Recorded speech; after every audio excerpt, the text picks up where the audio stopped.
welcome back to the most amazing channel on the internet. I'm Rebecca Felgate. And my name is Danny Burke, and today we're going to be talking about the top 10 scary things that you should never Google. Honestly, I'm really glad you're here, Danny, because I'm feeling a bit stressed out about all of these scary things. Well, what would you say is the scariest thing that you've personally ever Googled? I've included all of the scariest things that I've Googled on this list, so I can't answer you right now, but I will answer you over the duration of this video. And at the end, if you guys keep watching that far, engagement, video engagement. Alright, before we get into this list though, why don't you guys let us know what's the worst thing you have ever seen on the internet? It doesn't have to be scary. I'm kind of regretting asking them. Yeah, I'm kind of regretting asking them that, but you know, we like a good chat. We love reading your comments out at the end, and also we do really like it when you leave a thumbs up on our videos and share them with your friends. Yeah. If I had friends beyond Danny, I would share them with them. I can't share this one with you because you're in it. Also share them with your enemies. Ooh. Starting off at number 10 now, we have jiggers. That's the name of a parasite that is found in most tropical countries. They only measure about 1 millimeter in size, but there is an insane amount of damage that they can cause. This tiny flea burrows into exposed skin on people's feet. They then stay there for about 2 weeks, laying eggs and causing the feet to swell. The condition is called tungiitis, and to many people, it looks like a normal blister with a central black dot on it. That black dot is actually the end of the flea sticking out so it can breathe. Ugh. If left untreated, it can lead to serious infections and loss of toenails. The good news, if there is any, is that they can be easily stopped in their tracks by physically removing them. The bad news is that you can't do that if they are somewhere inaccessible. Levison Wood is a British adventurer who went to Rwanda. Now while he was there, a jigger laid its eggs underneath his toenail. He had to cut the end of his toe off with a razor blade in order to stop it. I can't even continue with this. I just wished I'd finished on the good news instead. That is disgusting, Danny. Toenails. Toenails freak me out. Alright, moving on from toenails to the dark web,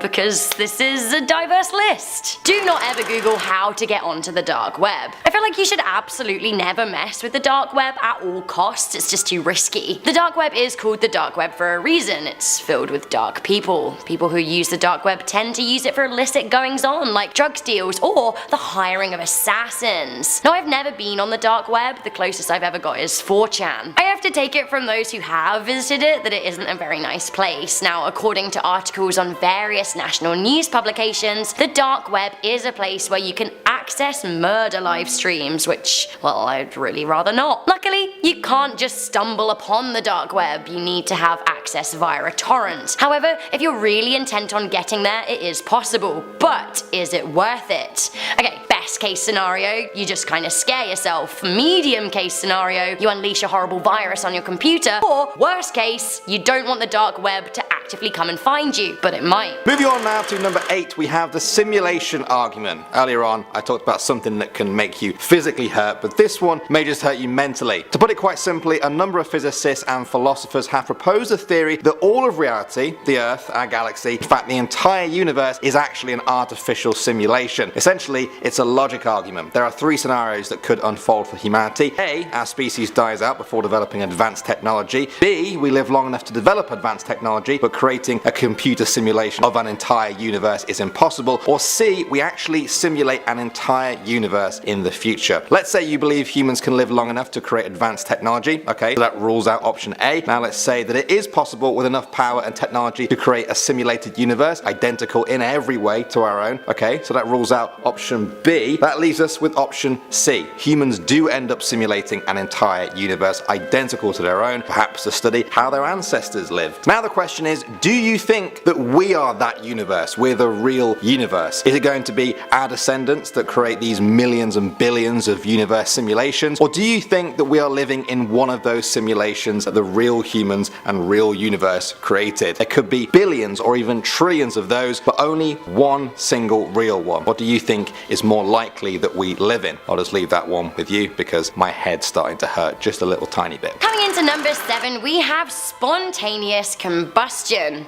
Like, you're just out out there living your life and then you catch fire, burn and die. I'm not up for this. This is one extra thing that I just don't need to worry about today. Spontaneous human combustion is a rare phenomenon where living or recently deceased humans catch fire without an apparent source of ignition. Yes, this really is an inappropriate time for R. Kelly's Ignition remix to come into my head. Get out of there, R. Kelly. Anyway, combustion. A light level of research tells me that spontaneous combustion really isn't very common, although it does happen. Also, reading the characteristic notes on Wikipedia made me want to be sick, so I'll spare you the gory details as to what goes down when you do combust. Spontaneous human combustion is also closely related to a bizarre medical syndrome called the Stevens-Johnson syndrome. This is a skin condition that's characterized by severe burns and blisters, and trust me, you don't want to see that either. To be honest, I'd stay away from googling any kind of skin condition. It's just not what you need. Next up at number 6 now, guys, we have the Calculus Bridge. Now this might sound like a creepy old bridge, but it's much worse than that, trust me. Brace yourselves for this. This is a calculus bridge. Now how bad does that look? I feel really awful for the people who actually have this, but what exactly is it? Well, essentially it's a buildup of tartar, the yellowish deposit of minerals that form on the tooth surface as a result of pre-existing plaque that has hardened. It can happen in just a few weeks as well. Eventually the plaque develops into calculus when the constant accumulation of minerals from saliva adheres itself to the plaque. Once the calculus bridge forms, it can be very painful and obviously quite unsightly, but there's actually even more of a pressing concern. See, calculus is also loaded with bacteria, which just sits there in the mouth, causing a big risk of infection. It's advised that people visit a dentist as soon as they see this forming to have it removed. Unless it's got really bad, a dentist will usually just use a routine cleaning method to remove it. Every time I hear about one of these horrific teeth stories, I just want to go and book an appointment with a dentist right away. In fact, do we have any dentists out there who want to give me a checkup? Did you say a build-up of tartar? Yes. Like the sauce? That's disgusting. That makes me feel... That is right. I don't know. Well guys, it's too late now.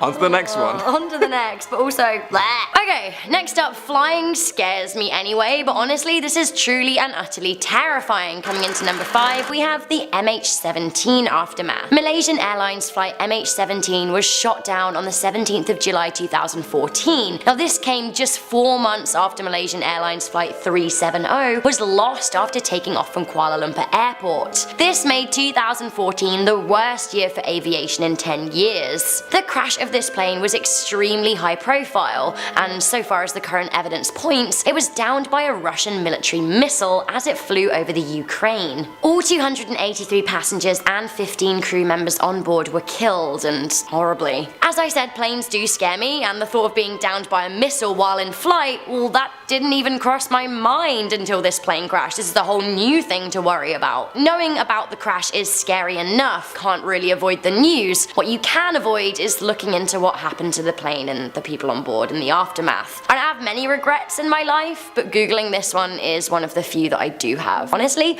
I feel like it changed me as a person, and really not in a good way. Alright, I really hate this too. Coming into number 4, we have Ed Gein Leather. Ed Gein was the notorious murderer who inspired the movies Psycho and Texas Chainsaw Massacre, aka 2 of the scariest movies of all time ever. Well, he's real. So Gein was criminally insane, but for a long time he was living without any attention directed at him in Plainfield, Wisconsin. Gein admitted to killing 2 women in the mid-1950s, a pub owner and a hardware store owner. Not only did he kill people, he also dug up corpses from local graveyards, and what he did with those bodies was a true atrocity. After his second murder was traced back to him, police officers went to Gein's home, and what they found is something that no human should ever have to see. Not only did they find the missing woman's body decapitated in a shed, they found furniture and household objects made of human leather. These are some of the most terrifying things that I have ever had the displeasure of seeing. You don't want to see them, please don't Google them. He also made human masks out of people's skin and was thought to have worn them as he roleplayed as a woman. Honestly, this haunts me to my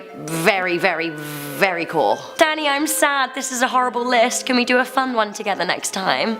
Yeah, but we have to earn the right to do a fun one by doing stuff like this. Okay, that's fair enough, but My next one's really nice, actually. oh yeah? No, not at all. It's horrible. Next up at number 3 now, we have The Body Farm. If you've ever watched a crime show on TV, you'll know the bit where they analyze a body to try and figure out how long that person's been dead for. That knowledge doesn't just come from anywhere, it comes from a place like a body farm. Body farm is where people donate their bodies to science so that scientists can study how they decompose. The pictures you're seeing now come from the Forensic Anthropology Center at Texas State University. The information they gather here can be used in a court of law, and some of the researchers have even been called up to give evidence in murder trials. They also specialize in facial reconstruction. By studying how a face decomposes, they can then recreate what a decomposed face would have looked like, if that makes sense. This proves invaluable in identifying unidentified murder victims. They will take anyone who donates their body with just 2 conditions. They must weigh under 500 pounds when they die, and also not have any sort of infectious diseases such as hepatitis C. So if you meet those 2 criteria and you want to help fight crime in death, maybe body farms are the way to go. Wow, what a morbid one that was. I actually feel like body farms maybe are a good thing, but you just don't need to see it. Interesting, but gross to look at. Okay, this one is horrifying on all levels and super gross to look at. Coming in at number 2, we have the Hammer Murderers. So the Hammer Murders of the Ukraine are a true abomination, and you don't want to know about them, much less see them. I'll basically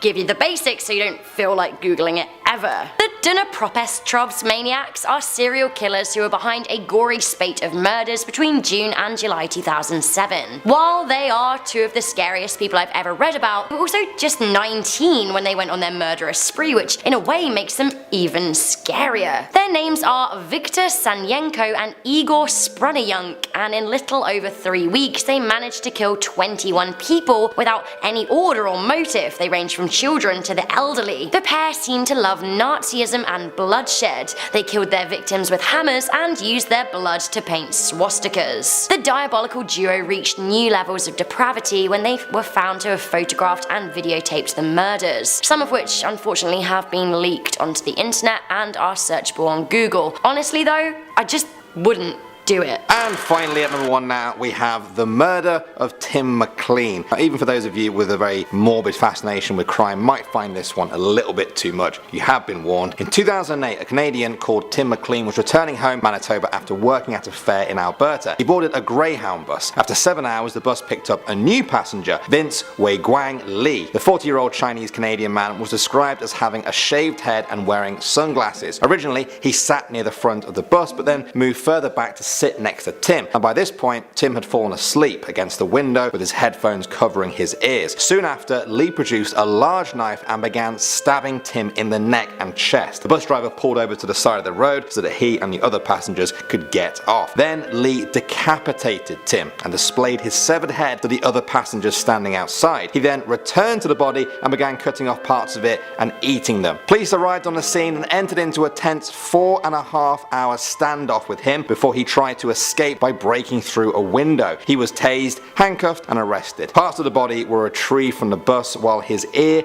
nose and tongue were found in Lee's pockets. He was found to be mentally unstable and was found not criminally responsible for the murder and was remanded to a high security mental health facility in Manitoba. He was eventually released from there on May 8, 2015. On July 9th, 2018, Greyhound Canada announced they would end virtually all services across Canada, and many people speculated that the drop in ridership was a knock-on effect from the murder of Tim McLean. Danny, I'm scared this was awful and I need a hug. May I please have one? Yes, of course.